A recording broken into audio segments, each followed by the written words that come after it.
Happy Fabric. Today I'm going to show you how to make your very own personalised jumpers for your bridal party.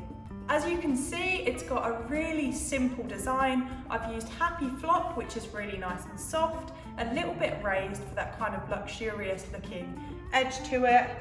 And I've also put some transfers in the back that I'll show you in a second, just to add a little extra detail of personalisation. I've got with me a plain white jumper. So as you can see, I've chosen it quite big, and then I've got an A4 sheet of HappyFlock heat transfer vinyl.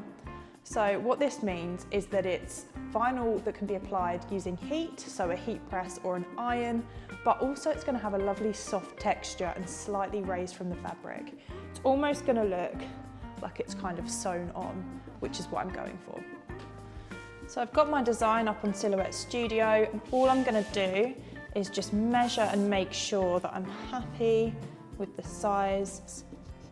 So after making sure the wording is mirrored, because we'll be cutting into the back of the vinyl, all I have to do is press send and it will cut that out for me.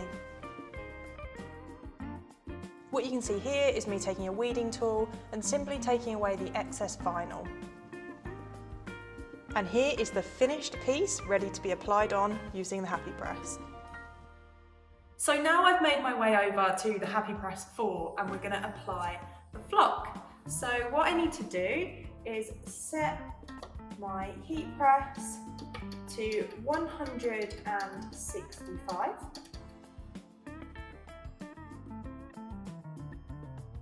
So I'm going to give the jumper a really quick pre-press. This is just to get rid of any creases or moisture in the fabric that might be hiding there and stops the vinyl from applying as well. So I'm just going to pull out the drawer, put the jumper on. So I'm going to put the vinyl around here somewhere, so I want to make sure that I've pressed that properly before. Okay, so now I just need to pull out the drawer and position exactly where I want it to go. So I want to make sure that it's centered.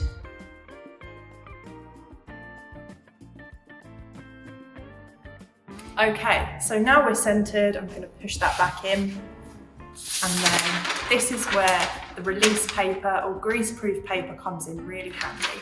And just pop it over the top, just to protect your iron, heat press and the vinyl during the heating process, and then I'm going to pop the press down for the timer.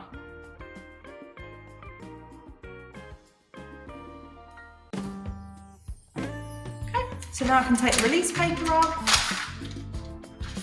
pop out the drawer. So this is a cool peel, so I'm just going to wait for the vinyl to cool down a little bit before I peel off the top carrier, and then I can show you the finished result.